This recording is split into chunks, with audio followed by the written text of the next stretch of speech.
Good morning, guys. It's Jen. Welcome to Chat with Jen. Welcome back, subscribers. And if you subscribe, I appreciate it. I talk about many things here. Um, Lately, on my mind has been my recent knee surgery, a total knee replacement, and been talking about that a lot. So, you've been with me from the day I started this journey. Thanks for bearing with me and listening to me. So today I'm on here because it marks another turning point. I'm going to show you.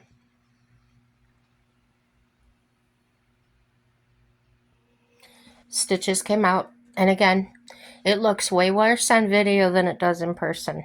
For some reason, the video adds the deeper reds. Maybe they're under the skin. I don't know, but to look at it, it's not like that at all. So, um, that being said, I've cut down my the pain medicine significantly. I still have some pain, but that's okay with me. I'd rather feel a little bit so that I can listen to my body telling me when I'm overdoing it or not. Um, so I've been released to drive. Um, of course, it's against the law to drive while on the pain meds I'm on. I'm on the oxycodone, I think it's called. So it's illegal. But what I found out is that like anything else, if you take it and drive, then you're not doing yourself or anybody else any favors. You can go to jail for that. Um, but the doctor said, yeah, if I take it like 10 o'clock at night for bedtime, and then like today, my appointment for therapy is at 2 o'clock, that's plenty of time. So I don't need to worry about that. So I'm used to taking a pain med in the morning. So I took one at, gosh, what was it? I think 4 o'clock this morning when my husband got up to go to work. And so today I get to drive. And here's my challenge though, getting out into the parking lot to get my vehicle. Because my choices are the walker or the wheelchair. Um, when I get into my vehicle, I can drive. I can get in and out of my vehicle relatively easily. Um, so I called my help here in the building. They said they would help me. I just asked her to come down and be here so I can clean up and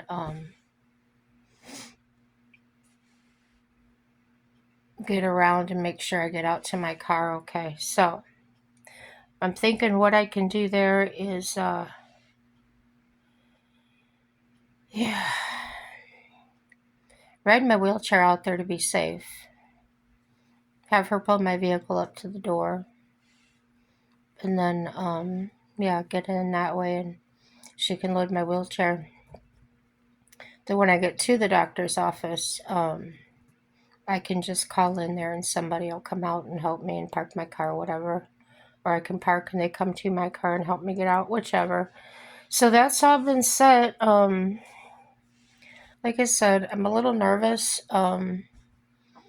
being by myself, doing this adventure by myself. It is the first time I'll be like alone, doing something alone since this actual surgery, which has been what, just a little over 2 weeks ago. But the therapist is impressed, the doctor, the surgeon is impressed with the. They feel the healing and that is going along adequately. So yeah, that's where I'm at. So yeah, I don't know, guys. Don't know what much else to say. Uh, I do work it constantly. Those little exercises they gave me therapy. I'm coming along well. I am able to stand and walk short distances, and then the pain in the knee, mostly in the, I want to say the top of the knee, like the kneecap area, and right below my knee is where it's the sorest at. the most sore during those activities. But as they explained to me, it's the nerves are readjusting, the muscles are readjusting and learning how to move in a different way. I did ask the surgeon yesterday about my leg being longer than the other one. And he said, oh, yes. He said, I believe that may be true. He said, we realigned it. He said it was a gnarly mess in there. So they realigned my knee. I have noticed that walking on it has been differently than what I'm used to. It feels more stable now. It feels like I don't feel like my knee's gonna buckle, which it used to do quite a bit in the last few years, especially. Um, a lot of that was because my knee, I could not straighten it out all the way. The bones were hanging up, whatever it was, the spurs. Yeah, it was just a mess. So I did get the acknowledgement I needed. I did get the apology I needed through this whole ordeal. The fact that they didn't pay closer attention to what I was saying or taking me as serious as I should have been taken when I was talking about being in so much pain. And that goes to show you guys, don't judge a book by its cover. They looked at me as a younger woman. They looked at me as someone that was obese and probably didn't take care of myself. They didn't bother to look into my records, my medical records, psych records, anything. They were just judging me by what I was saying. And in their experience, or in his experience, he believed it to be true that people that looked like me or acted like me were in fact just trying to get attention or get a surgery or whatever they were trying to do, some agenda. So don't judge me or anybody else, and I hope nobody judges you by the way you look or your living circumstances or anything like that, because that probably has no reflection of you whatsoever, as in my situation. So it was nice to get that acknowledgement. The truth be told, that some of the images, the x-rays, the CT scans, MRIs, they don't show the extent of the damage that they could have seen when they're actually in there, and that's what happened. So he did feel really bad about that. He said that was awful, that my joint looks like that of a 80-year-old. So the other surgeon that was with that surgeon, my primary surgeon, this one that took the staples out yesterday, well, him and his other guy, explained to me they were both in the surgery, and they both agreed that my knee was rather gnarly looking, quote unquote. And no, they too, in fact, hadn't seen something quite that bad in a woman my age. So I didn't think that should have been as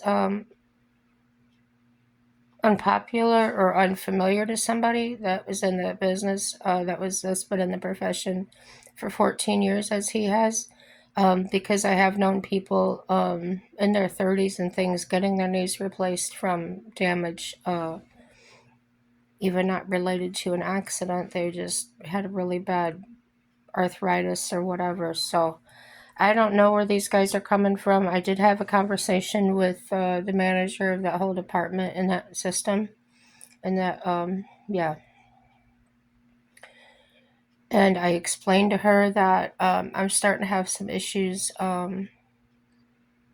as far as the way people are treated there. I'm not going to go into all that, but because I may be talking about something somebody doesn't want me to talk about them. But yeah, They have been really good to me, but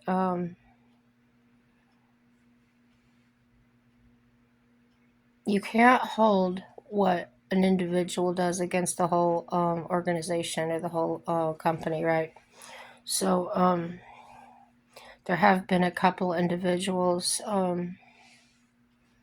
that I've had an issue with, and that I don't want to say confronted. I'm not a confrontational person. Um, but if you say something like just make an off the wall comment about a health risk or this or that, I'm going to question you. I'm going to ask you about that. And part of that is, are you just bouncing something off the wall to hit me with? Are you trying to shock me? Are you trying to scare me? What is your agenda behind what you're saying? And I especially question that when a professional is saying something that completely has nothing to do with what I'm talking about or what I'm going through at that time. So um, I'm checking into this claim that I'm schizophrenic. I was not told that. I found that actually going through my chart, and that's where I found that diagnosis at. But it doesn't say who diagnosed it. It doesn't say where it came from. And when I talked to my actual therapist, she said she doesn't see that as being true at all. No signs of psychosis the whole time she's seen me for 3 years now, or four, whatever it's been. So lots of things going on. Lots of things. Mike's back to work today is his full day, his first full day. He's been going like part time, but not enough to pay the bills, guys. So he's gotta go to work. And he's doing that. Oh, what else to talk about? Oh, just everything's good, you guys. Don't even sweat it.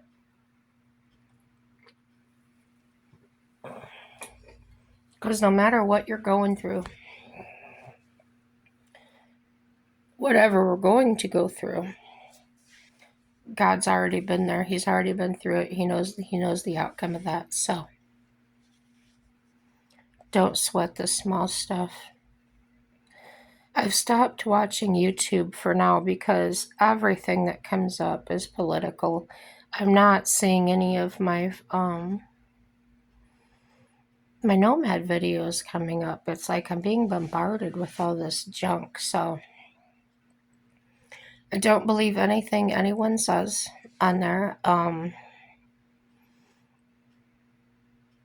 Like I said, everything is dependent on God. And don't believe people as far as trusting other people with, you know, you can't put all your faith in a person and then come back later and say, blame them for that or blame somebody else for that because it's not their fault. Um, all this going back and forth, yelling about this party or that party or a president or a non president is really unproductive. Um, be part of the solution or get the hell out. I don't know. Um,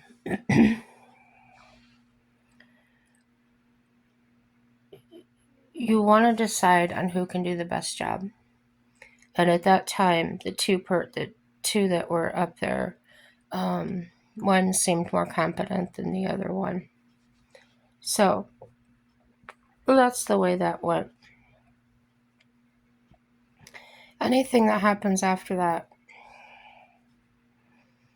while there are people being accountable for what they're doing and what they're saying, there are those that are not. So um, when I hear somebody say, "Oh, I made a mistake. I did that wrong last time," or whatever, then they're acknowledging that. There's no sense in quote unquote beating a dead horse. It doesn't. It's a dead subject. So look at now. Keep your mouth shut. If you really don't know what you're talking about, don't spread bullshit. I don't know what I'm talking about when it comes to politics. I don't really need to know what I'm talking about. I'm busy living my life and doing the best I can for me and mine. Um, Being charitable in my heart and caring about my neighbors. And if somebody really strongly disagrees with me, um, they don't have to agree with me to be my friend or, my acquaintance or whatever. I don't feel like I have to agree with everything they say either. So instead of letting these things divide us, guys, let's just keep on keeping on. Let's keep supporting each other the best we know how. And don't let it become a thing. They tried ruining us with the race thing and all that, and don't let it do it this way either. So, my belief is that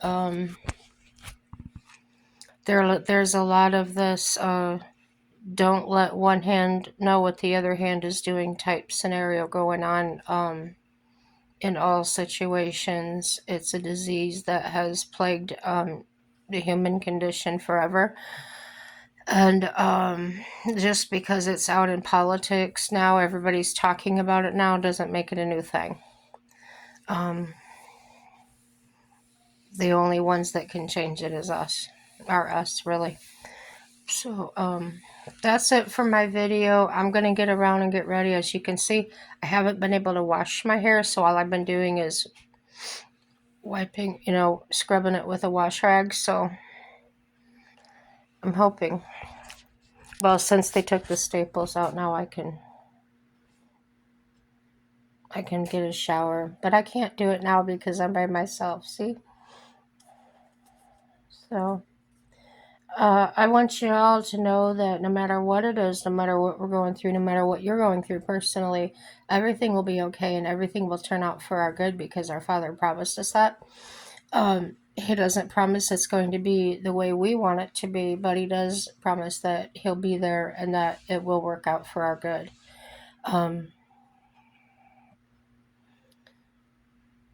Believe over all things. Believe. There is a Father that loves us. He's still on the throne. He's still in control.